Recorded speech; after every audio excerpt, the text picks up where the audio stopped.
It's the nation's favourite antiques experts. Carry, sold. Behind the wheel of a classic car. Lovely day for it. And a goal to scar Britain for antiques. Every home should have one of these. The aim to make the biggest profit at auction. But it's no mean feat. Yes. There'll be worthy winners. £9.50. You're going to make £1,000. And valiant losers. No! Will it be the high road to glory? Make me a big profit. Or the slow road to disaster? Are we stuck? This is the Antiques Road Trip. What fun. Call the cops! You're a nutter! We're in sunny Suffolk on a brand new adventure with antiques, hotshots, Raj Bisram and Irita Marriott. Oh, yes. I can't believe the sky is so blue. I can stick my hands out of this car! Woohoo! Our explorers of the antique goodies are caressing the countryside in this classic roadster, the MG Midget from 1978. Where were you in 1978? In 1978, I'd been out of the army and I was just turning professional as a skier. What were you doing? Whoa, whoa, Raj! Yeah, Raj ladies, age, never mentioned. Irita is a dealer from Derbyshire with a penchant for continental porcelain. That's what you call a whopper. And Raj, who runs a sale room in Kent, bought his first antique, age 10. It's just a lovely thing. And hasn't looked back. To start this riotous caper off, they each have £200. Who's going to win? Well, I will say you, just so I'm alive at the end of this ride. Blimey, eh? This mission begins in Suffolk, taking a turn around the home counties, and then we're headed west, all the way to Cornwall. Nice. Can I say I'm in safe hands with you driving? Yeah. Honestly, I've had a licence for a week now. Oh, dear. We're scooting around Suffolk and Norfolk, shopping our way to Swaffham. But we hit it off in Halesworth. Here come our beautiful flowers, ready to get shopping. Is that it? Wow, looks big enough. Yeah, black dog antiques and vintage. Watch out. Trading for over 35 years, Kate and her son Mike are poised, ready to do the deal. Come on, get your skates on. Hey, that's clever. So, what has he found? What an unusual, interesting piece. This is a fairground. You know, one of the games they started at fairgrounds. You know, that's probably roll the ball. I mean, I can remember as a kid playing with them, and now they've become really collectible because the original artwork, they just bring back memories of the fairground, and this is just a lovely piece of that. Yikes. The ticket price is $455. Let's move on, eh? But that's the kind of price that these items are now fetching, bringing back some very nice memories, that. Yeah, game on.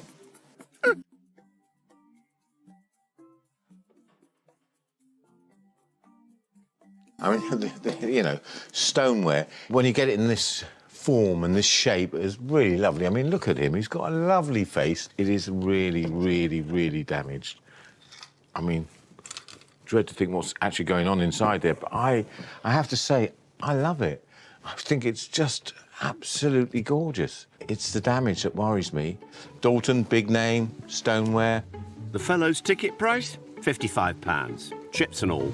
I like it. I have to say, I know it's broken. I don't normally buy broken items, but there's something about this face I think's really nice.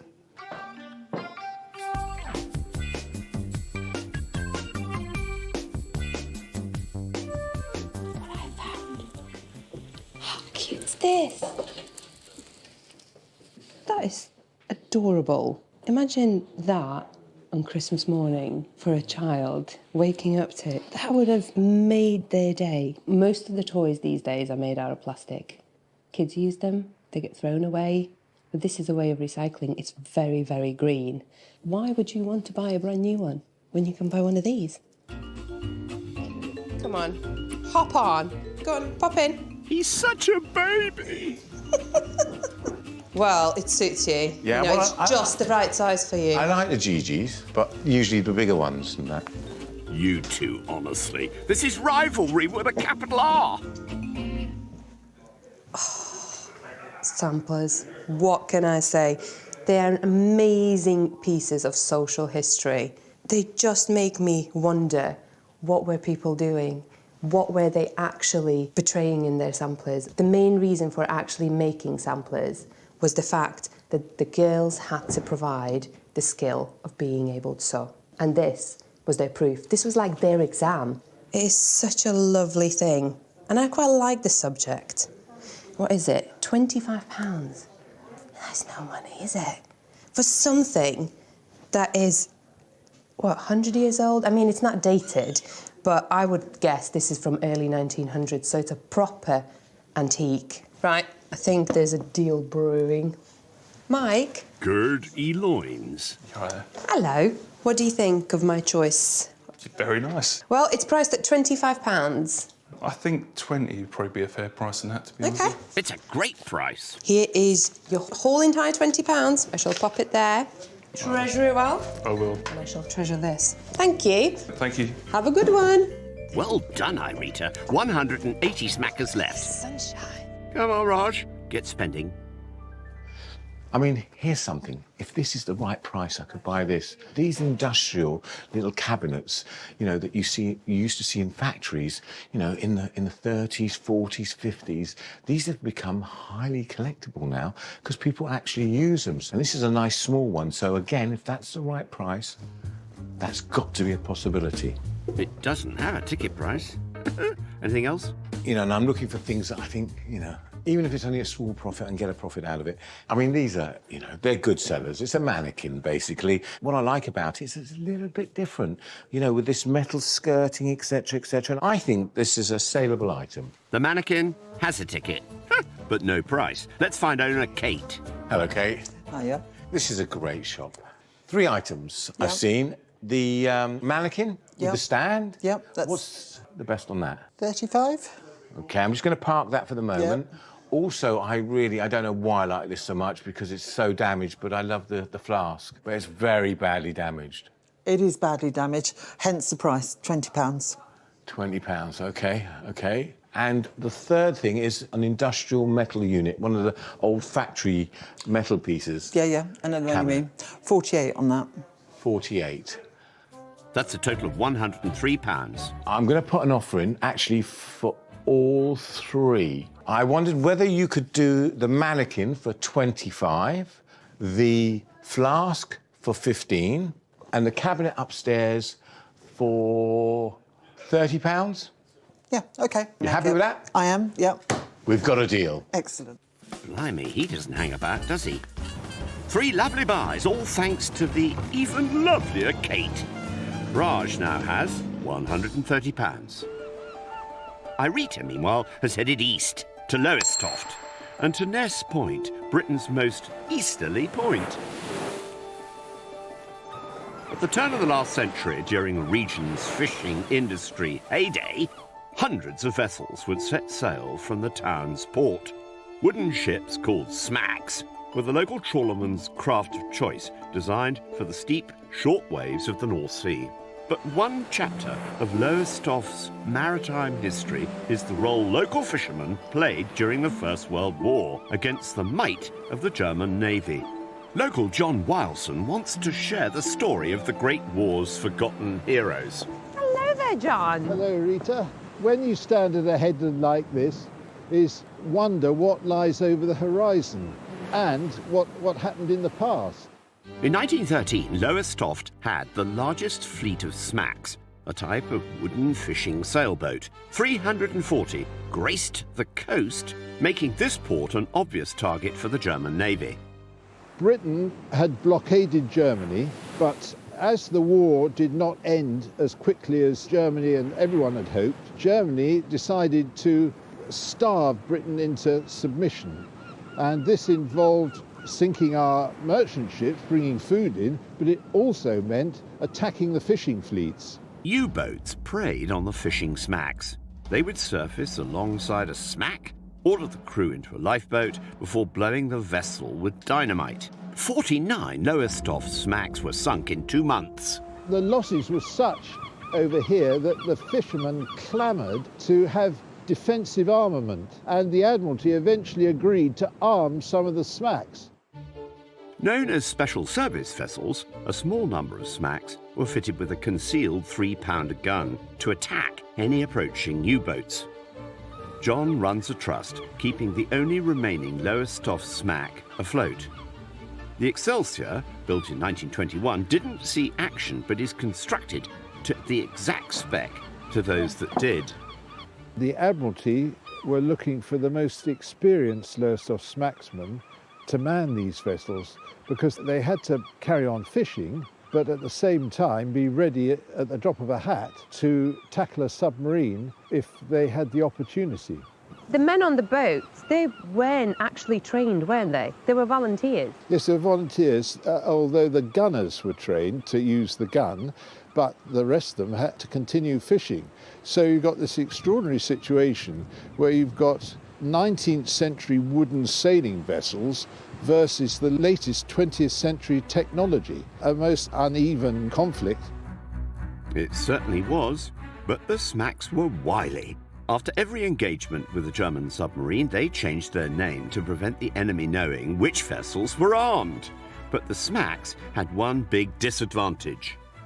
German submarines could spot a smack a long way off because there's 2,500 square foot of red sails to see from a great distance, so smacks were easy to find for submarines. Local man and exceptional skipper Tom Crisp was one of the earliest recruits of this clandestine warfare. Tom Crisp already had a bone to pick with the Germans, as they had sunk his smack under him, called the George Borrow, earlier in the war, so he was really keen to get revenge. Tom's great-granddaughter Jane is on board to tell more. Tell me about Tom. Although I never met him, my grandfather told me stories about what they did and what they did in the war. They saw what they thought was a submarine on the horizon, and they started to tack towards it because they wanted to engage with it. The submarine saw them and started to shell them. One shell struck the smack. It started to sink. Another hit skipper Tom Crisp.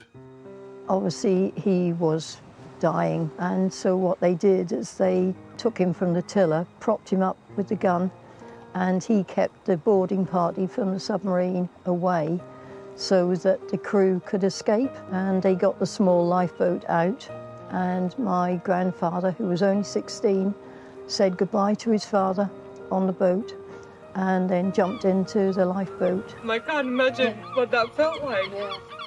For this ultimate act of bravery, Tom Crisp Sr. was posthumously awarded the Victoria Cross, something his son Tom Crisp Jr. was exceptionally proud of.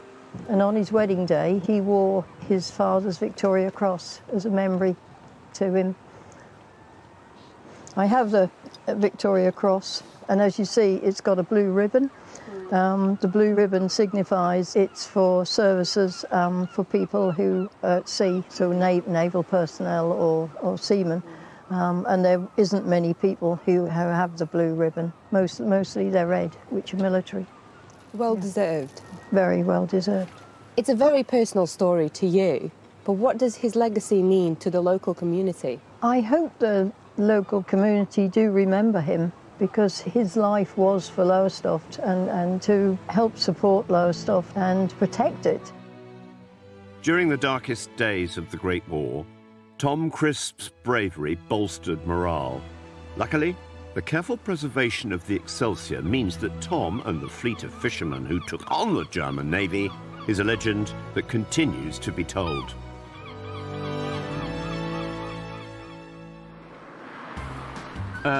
Talking of legends... You any good at map reading? Because I need to get to Norwich. The first part of my takeover of the world. All right, settle down, Raj. We're off to the county of Norfolk, specifically Norwich. Celebrated actor Sir John Mills was born here, don't you know? Today, Raj is strolling around the most complete medieval city in the UK, seeking divine inspiration in here. Built around the 15th century, these once sacred walls are today home to a swinging monkey, militaria and jewellery. Raj has £130 to splash around. Let's join him on his heavenly wander. Oh, lordy. I mean, there are so many beautiful things here. To be honest, it's one of those centres where you can lose it a little bit. And I've seen this lovely little brooch, which is an Art Deco brooch of 2 clips, and it's really, that's really pretty. It's in the sort of shape of ellipse. This little sparkler is multifunctional. It can also transform into a pair of brooches. All flair. There's £60 on the ticket. I'm going to take it and speak to the owner and see what the very best is. Let's take the jewels to Jules. Who writes this stuff? Hi, Jules, is it? Oh, good afternoon. Hiya. I found something. I think it's a really nice decorative piece. I've worked out how it all works and everything. Good. What would be the very best on it? £25. £25? Yeah, Any that's particular the best. reason why you come down so low? Because you've got a nice face. That's what I wanted. That's what I wanted to hear. Okay, at £25, we have a deal. £25. Should take it and be on my way. Lovely to meet you. Leaving him with £105. Your face really is your fortune, Raj. Thanks, Jules. Back in the zippy roadster. What kind of hotel are we in tonight? Well, as far as I know, it's a 3-star haunted hotel. Ooh. Nighty-night.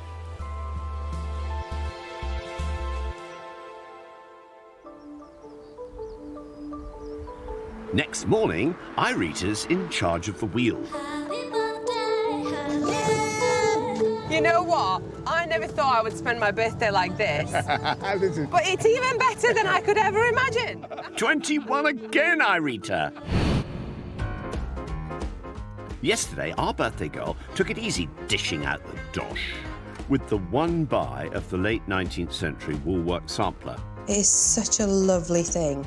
So, Irita is minted. She has £180 for today's shopping spree. Well, Raj had plenty of pep, energetically buying a Doulton stoneware vase, an industrial 1950s locker, and a late 19th century mannequin. Also, this Art Deco paste brooch. That's really pretty. It's in the sort of shape of ellipse. Which means he has just over £100 in his back pocket.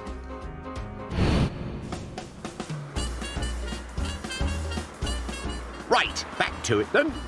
Right, Raj, I got to do some shopping. Thank you for all your beautiful singing for my birthday. My pleasure. Have an amazing day. Right, OK. Well, that's one way of doing it.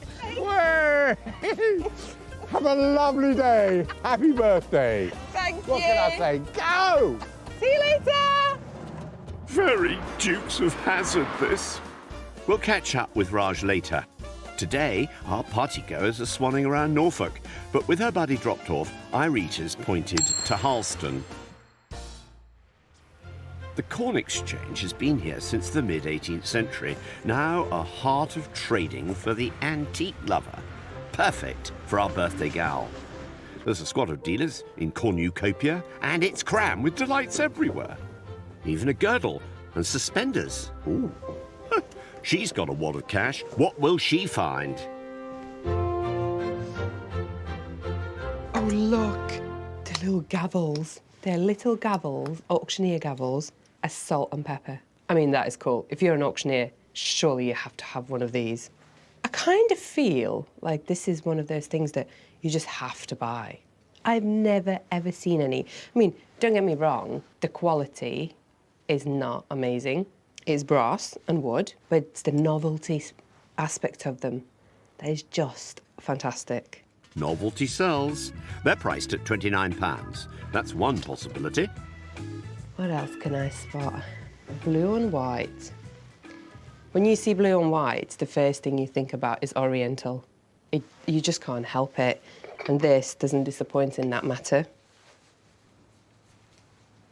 And all it is a simple teapot with a bit of a chip, and a bit of a crack.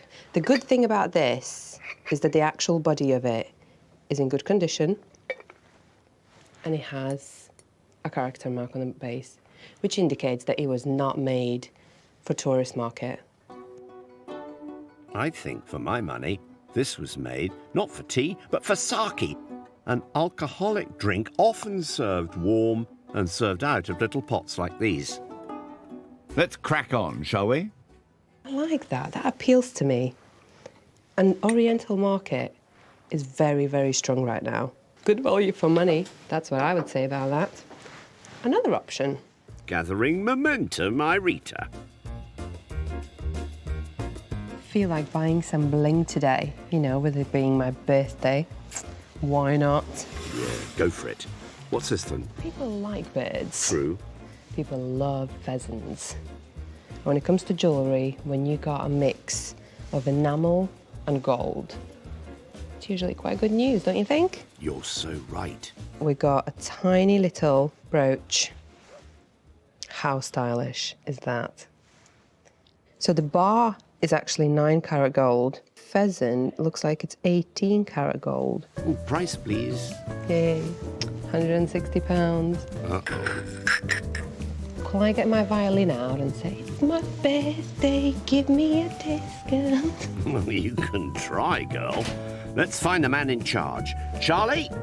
Hello, Charlie. Hello. I found 3 things that I like. Excellent. So what are we looking at then? Right, in the unit just down there, there's a little blue and white Chinese teapot.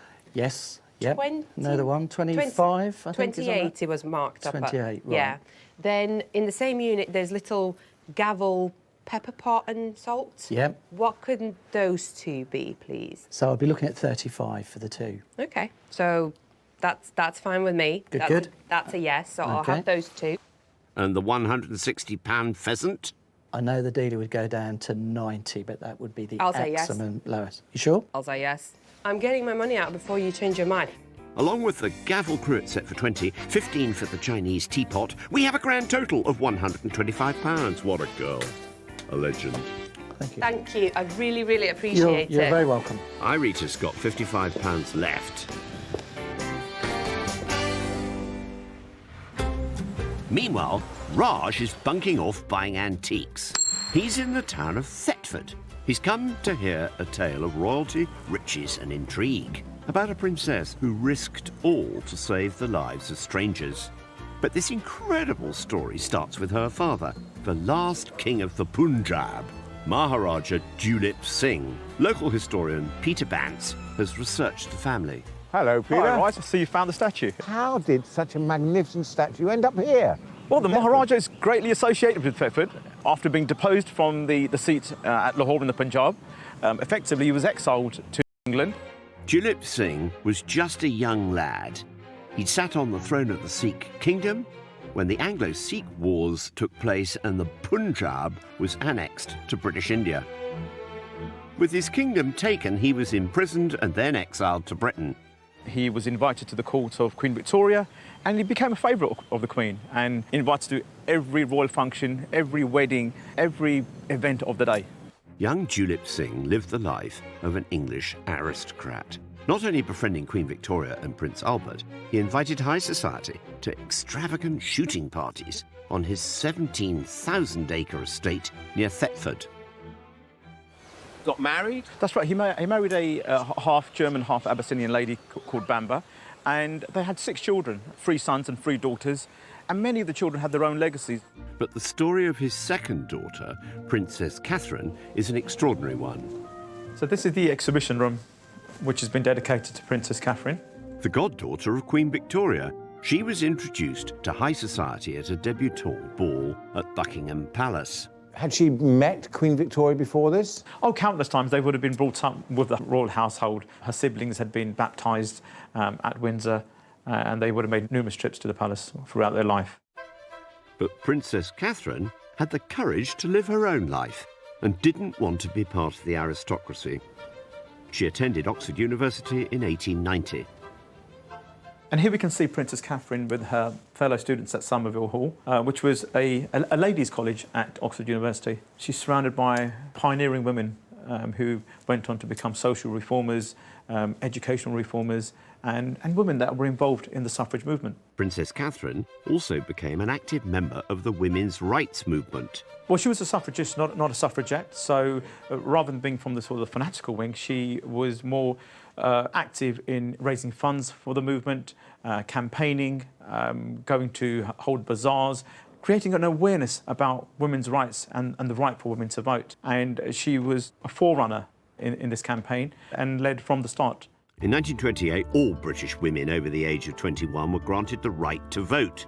But by this time, Princess Catherine was living in Germany. Well, she had a German governess, Lena Schaefer. Like many aristocratic children of the time, they took in German governesses who not only became her teacher, her guardian, but also her lover, we could say. They had a very intimate relationship. Really? They lived openly as a couple.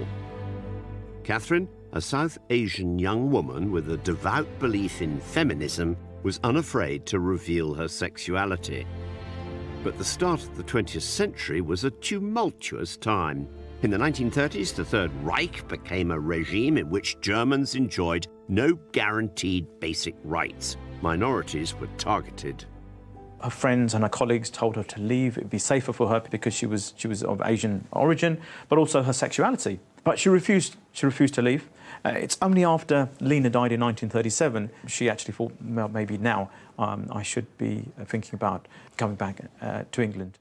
But before fleeing Germany, she helped several Jewish families escape the Holocaust. Some accounts refer to Catherine as the Indian Schindler, after the German industrialist who saved over 1,000 Jews. Although Catherine's work was never on this scale, it was no less courageous. She did some amazing acts of kindness on peoples of other faiths which had no bearing to her life or her origins. And they were? There were people from the Jewish religion who were being detained at various camps. These Jewish families needed someone to save them as refugees and get them out of Germany ASAP. When Catherine died, she requested her ashes to be divided, with some returning to Thetford. Today, the memory of the South Asian princess will forever be remembered as a pioneer of the LGBTQ community and as a saviour of Jews fleeing Nazi Germany. Extraordinary story. Now, where's the birthday gal? Well, she's headed to the town of Watton. Well, one thing is a benefit of this car. You can park it anywhere. She's going into Watton Antique and Collectibles Centre. With £55 in her purse, I wonder what she'll buy next. This two-floor warehouse is stuffed full, perfect for our intrepid antiqueur. Oh, wow. Now, this is what you call an occasional table. And it is for every occasion. When you open it, how amazing is this? You can play all the games you like. I wish I had time to play some games, but I don't. I've got to go and do some shopping. Let's mooch some more.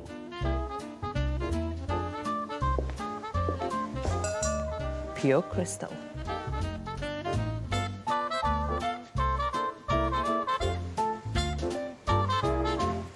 Oh, this looks like a bit of fun, and I like a bit of fun. Look at that. Yeah, bit scary. Right, so if I turn the back, there should be some moving parts.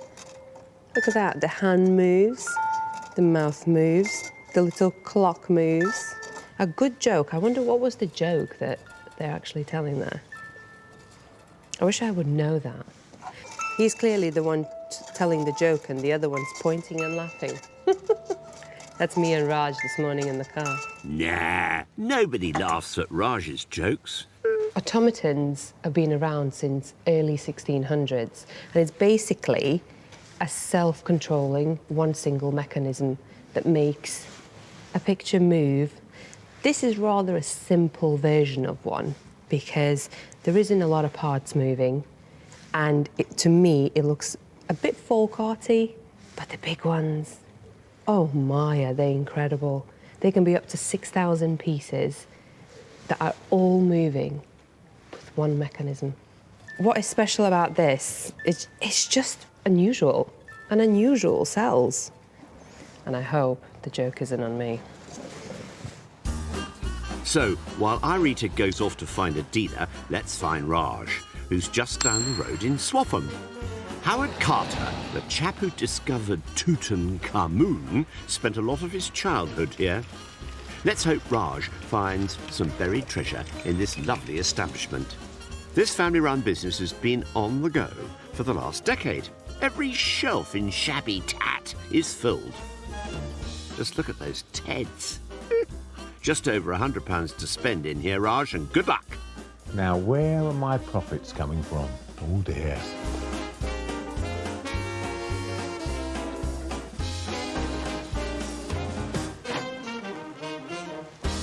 Wow, look at that.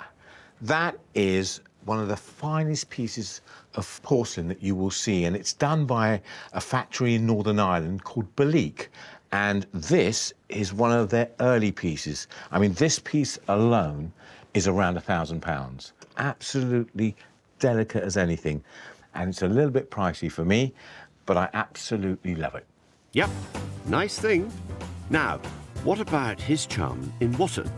And what about that unpriced automaton? There's Beverly here to help. Sorry to disturb you, Beverly. I've found something, but it has no price on it. Can you enlighten me, please? It could be 55. 55? Yeah. Well, that is all I have left in my pocket. So I'm giving you every single penny. I am absolutely spent out. Fingers crossed, the joke won't be Good on luck me in the auction. Thank you. Bye. Bye-bye. Pockets empty, boot full. Not even tuppence left. That's one road tripper all spent up, and with the automaton safely in the boot. Raj, baby, I'm coming to get you. Hey, scary.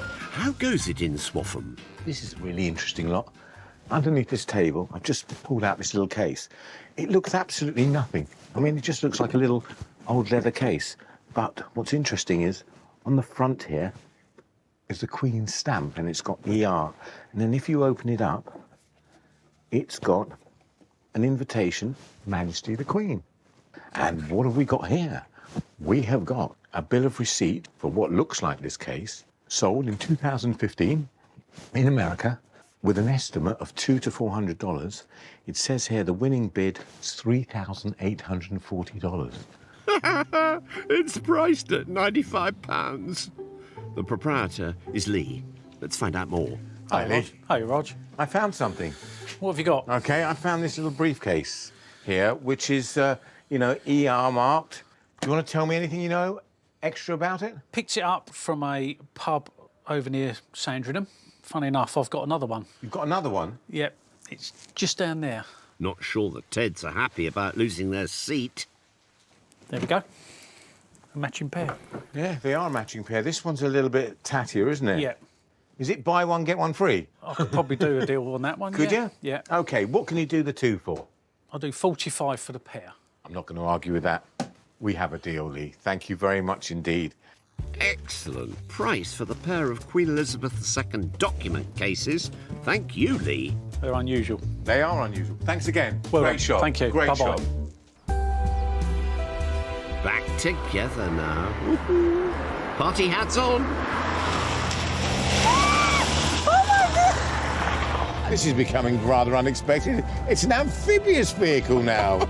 No one told me to bring my swimming trunks. You like in it, swimming though? trunks, Raj. Anyone know a good laundrette? Shut eye, please. Our road-tripping pals are gearing up to watch their very first auction together. Oh, I can't wait. Wow. What a house.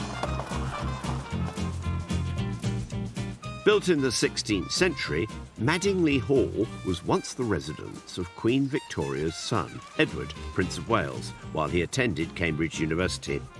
Our pair, after bouncing round a couple of counties, are now in the hallowed city of Cambridge, while their glorious goodies have been packed up north to Newcastle City.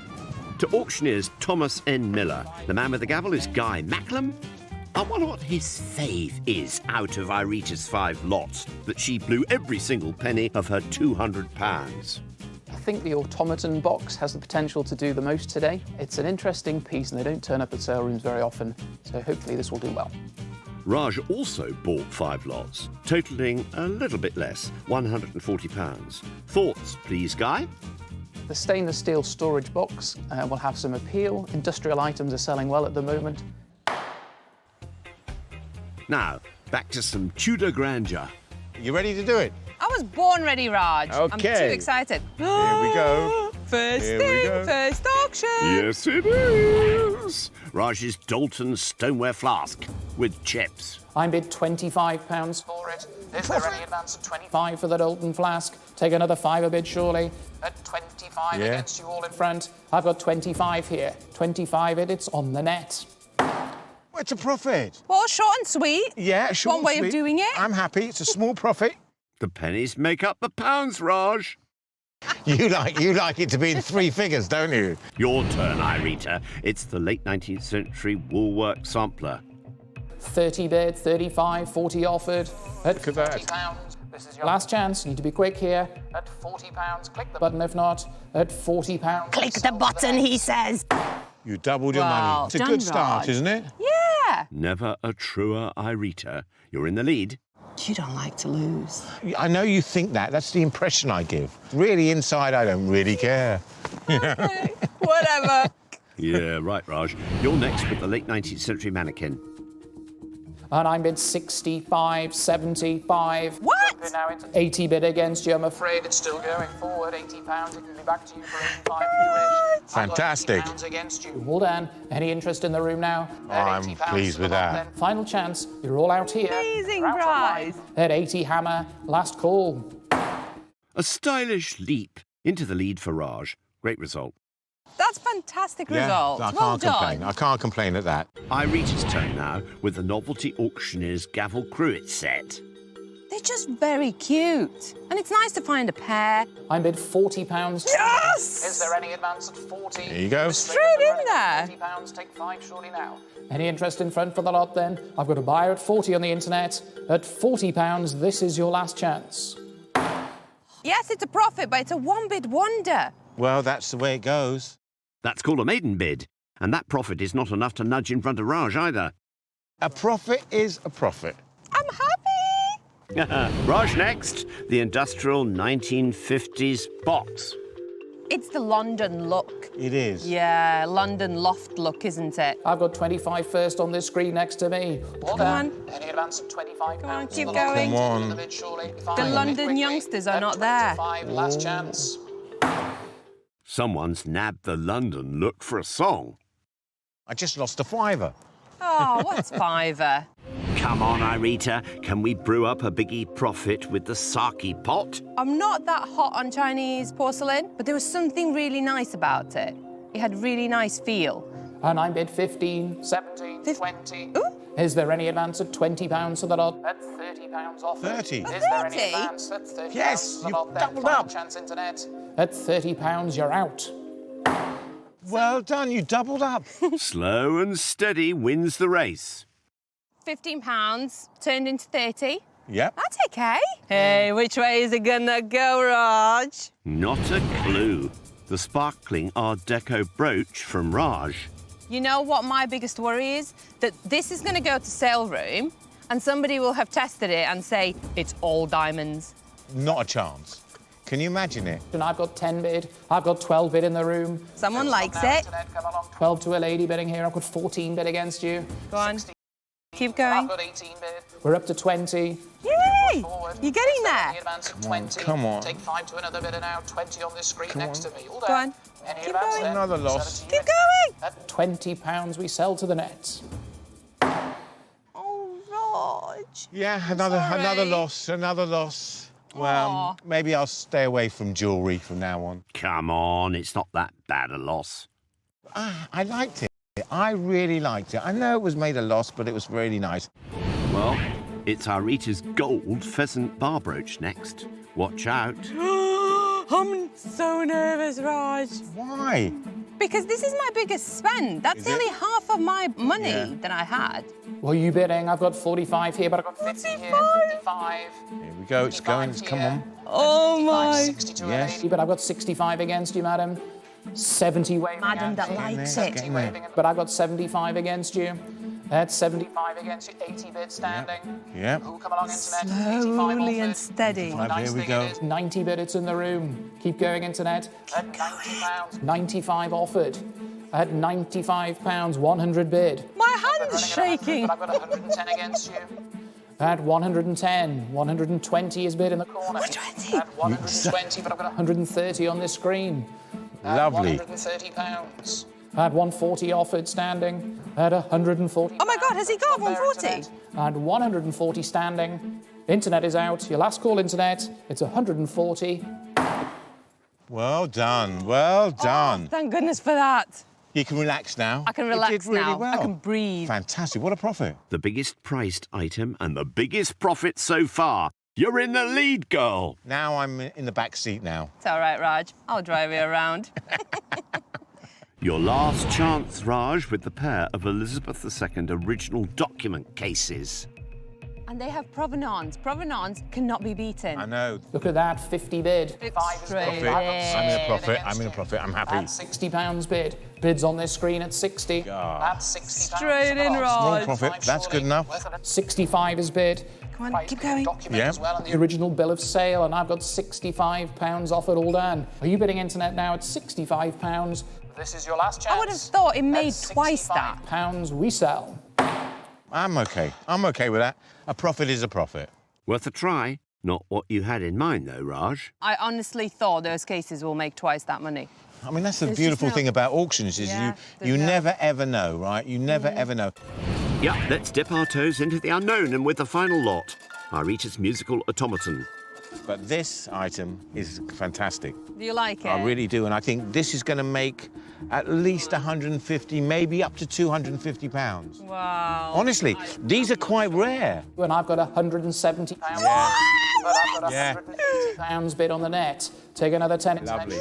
Push Lovely. At 180 pounds. We're all out in front. Buy here on this screen next to me at 180 pounds. Oh, right. Beautiful. Internet, your last call here. At 180 pounds, we sell online.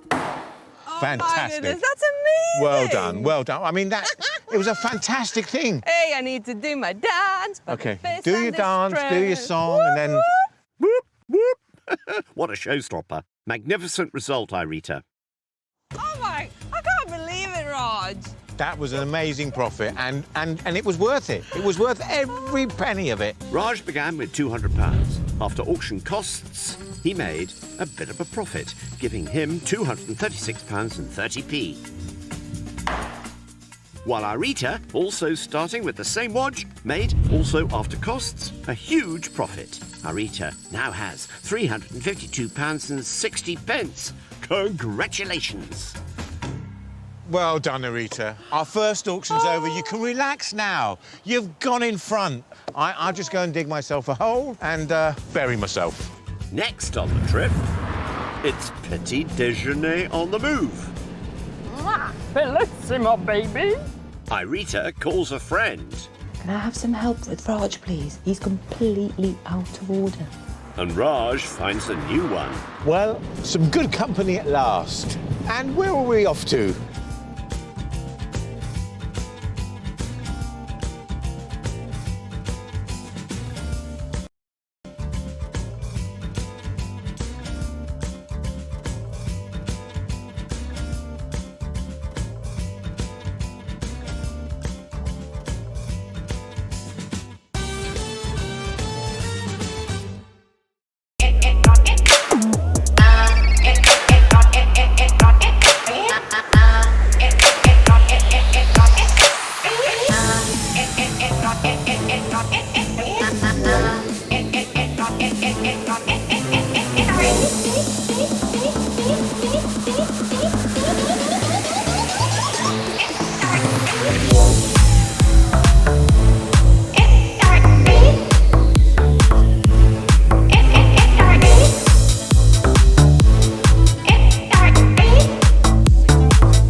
dance, do your song, and then...